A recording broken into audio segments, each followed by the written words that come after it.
Hi everyone, এখন আমাদের মশলা ভুনা হয়ে গেছে। এখন আমরা কাঁকড়াগুলো ছেড়ে দেবো, যেগুলো ভাজি করে রাখছিলাম। এইগুলো আস্তে আস্তে করে ছেড়ে দেবো। আজকের খাওয়াটা সেই হবে ভাইয়া। যারা কাঁকড়া খান নাই তারা আসলে মজা বুঝবেন না, যারা খাইছেন তারা বুঝতে পারবে।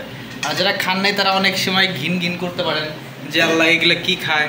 বিশেষ করে মহিলারা আর কি, বিশেষ করে মেয়েরা আর কি এগুলোর প্রতি একটু বেশি কিউরিয়াসিটি, মানে বাংলাদেশের মেয়েরা আর কি বেশি এরকম, মানে এত ভাবনা, এরা মনে হয় যে কাঁকড়া কী আর কি, এত মানে অনেক তাদের কাছে অনেক ঘৃণার লাগে, ঠিক আছে। কিন্তু আসলেই আর এগুলো বাইরের মেয়েরা, বাইরের মানুষরা, মানে এগুলা আপনার বাংলা টাকায় মিনিমাম 15-16 হাজার টাকা কেজি করে এরা কিনে।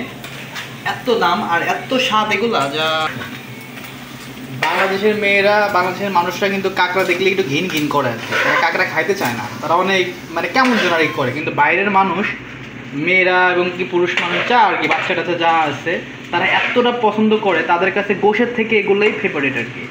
তো তারা অনেক মজা করে খায়। আর সমুদ্রের কাঁকড়া তো তুলনায় হয় না, সমুদ্রের কাঁকড়া প্রচুর সুস্বাদু এবং কি লবণাক্ত এদেরই তো, কারণ প্রচুর স্বাদ। আর যাই হোক, আর আমাদের বাংলাদেশের কাঁকড়ার থেকে এগুলো অন্যরকম একটা ডিফারেন্ট স্বাদ। এই দেখেন